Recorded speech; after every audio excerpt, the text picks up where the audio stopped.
ಜೈ ರಾಮಕೃಷ್ಣ. ನಮಸ್ತೆ. ಸಮಸ್ತರೆಲ್ಲರಿಗೂ ಸ್ವಾಮಿ ವಿವೇಕಾನಂದರ ಪತ್ರಮಾಲೆ ಗ್ರಂಥಾಧ್ಯಯನಕ್ಕೆ ಸ್ವಾಗತ.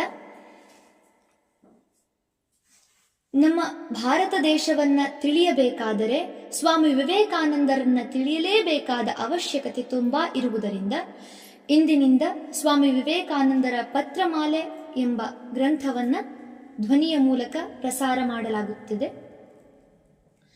ಸ್ವಾಮಿ ವಿವೇಕಾನಂದರು ನಿಮ್ಮೆಲ್ಲರಿಗೂ ಹಾಗೂ ಯುವಕ ಯುವತಿಯರೆಲ್ಲರಿಗೂ ಯಾವ ಸಂದೇಶವನ್ನ ತಮ್ಮ ಪತ್ರಗಳ ಮೂಲಕ ನೀಡಿರುವರೆಂಬ ತಿಳಿಯುವ ಪ್ರಯತ್ನವನ್ನ ಇಂದಿನಿಂದ ಮಾಡೋಣ. ಸ್ವಾಮಿ ವಿವೇಕಾನಂದರ ಪತ್ರಮಾಲೆ.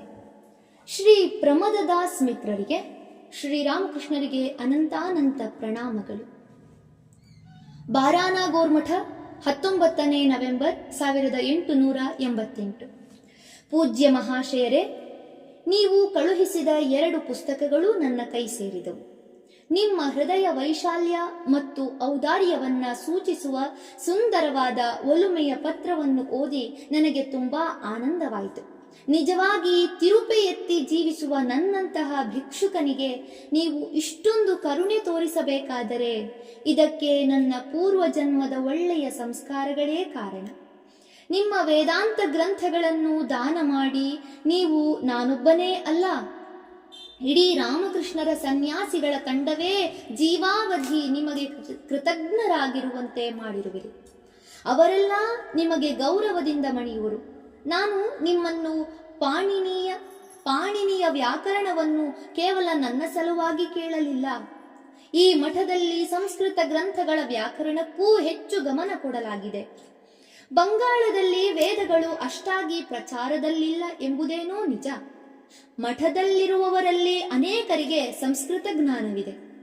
ಅವರು ವೇದಗಳ ಸಂಹಿತೆಯ ಭಾಗಗಳಲ್ಲಿ ಪಾರಂಗತರಾಗಬೇಕೆಂದು ಇಚ್ಛೆ ಪಡುವರು. ಮಾಡಬೇಕಾಗಿರುವುದನ್ನು ಕೊನೆಯವರೆಗೆ ಮಾಡಿಯೇ ಮುಗಿಸಬೇಕೆಂಬುದು ಅವರ ಅಭಿಪ್ರಾಯ. ಆದ್ದರಿಂದ ಈ ಉದ್ದೇಶಕ್ಕೆ ಅತ್ಯುತ್ತಮವಾಗಿ ನೆರವಾಗುವ ಆ ಪಾಣಿನಿಯ ವ್ಯಾಕರಣದಲ್ಲಿ ಪಾರಂಗತರಾಗದೆ ವೇದಶಾಸ್ತ್ರದಲ್ಲಿ ಸಂಪೂರ್ಣ ಪಾಂಡಿತ್ಯ ಗಳಿಸುವುದು ಅಸಾಧ್ಯ. ಅದರ ಒಂದು ಪ್ರತಿ ಈಗ ಅವಶ್ಯಕವಾಗಿತ್ತು. ನಾವು ಬಾಲ್ಯದಲ್ಲಿ ಓದುತ್ತಿದ್ದ ಮುಗ್ಧ ಬೋಧದ ವ್ಯಾಕರಣ ಕೃತಿ ಲಘು ಕೌಮುದಿಗಿಂತ ಅನೇಕ ವಿಧದಲ್ಲಿ ಉತ್ತಮವಾಗಿದೆ. ಹೇಗಿದ್ದರೂ ದೊಡ್ಡ ಪಂಡಿತರಾದ ನೀವೇ ಈ ವಿಷಯದಲ್ಲಿ ನಮಗೆ ಉತ್ಕೃಷ್ಟವಾದ ಸಲಹೆ ಕೊಡಬಲ್ಲವರಾಗಿದ್ದೀರಿ.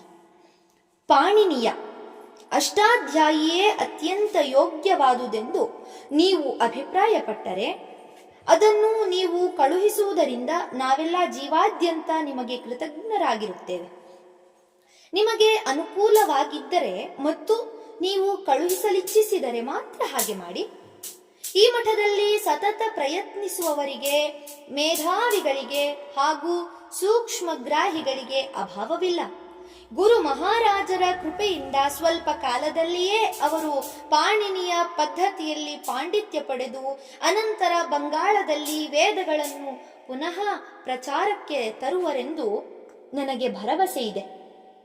ಒಬ್ಬ ಸಭ್ಯ ಗೃಹಸ್ಥರು ನನ್ನ ಗುರುದೇವರು ಮನೆ ಮಾತಿನಲ್ಲಿ ಮಾಡುತ್ತಿದ್ದ ಕೆಲವು ಉಪದೇಶಗಳನ್ನು ಸಂಗ್ರಹಿಸಿ 2 ಭಾಗಗಳಲ್ಲಿ ಪ್ರಕಟಿಸಿರುವರು. ಆ 2 ಪುಸ್ತಕಗಳನ್ನು ಮತ್ತು ನನ್ನ ಪೂಜ್ಯ ಗುರುದೇವರ 2 ಭಾವಚಿತ್ರಗಳನ್ನು ನಿಮಗೆ ಕಳುಹಿಸಲಿಚ್ಛಿಸುತ್ತೇನೆ.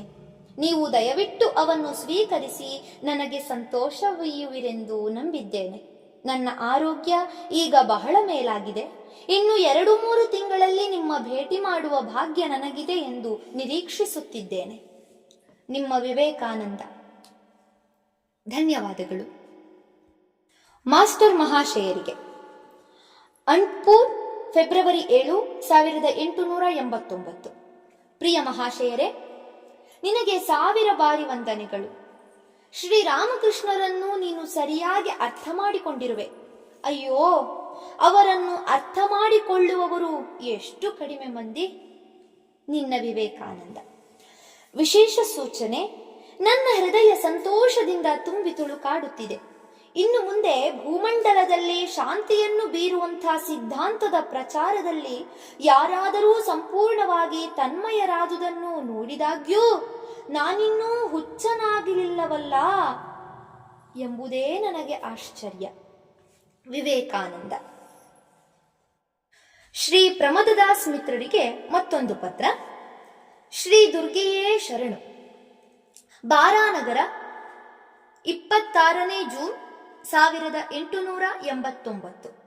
ಪ್ರಿಯ ಮಹಾಶಯರೇ, ಹಲವಾರು ಕಾರಣಗಳಿಂದ ಇಷ್ಟು ದೀರ್ಘಕಾಲದವರೆಗೂ ನಿಮಗೆ ಪತ್ರ ಬರೆಯಲಾಗಲಿಲ್ಲ. ಅದಕ್ಕಾಗಿ ದಯವಿಟ್ಟು ಕ್ಷಮಿಸಿ. ನನಗೀಗ ಗಂಗಾಧರನ ಸಮಾಚಾರ ತಿಳಿಯಿತು. ನನ್ನ ಗುರುಭಾಯಿಯೊಬ್ಬರನ್ನು ಅವರು ಸಂದರ್ಶಿಸಿದ್ದರು.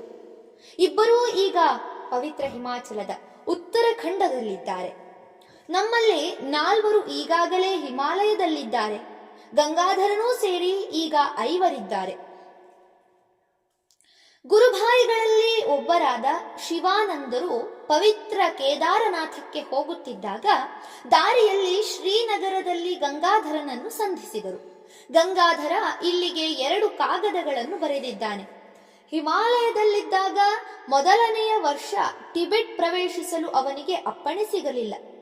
ಆದರೆ ಮರುವರುಷವೇ ಅವನಿಗೆ ದೊರಕಿತು. ಲಾಮಾಗಳು ಅವನನ್ನು ತುಂಬಾ ಪ್ರೀತಿಸುತ್ತಾರೆ.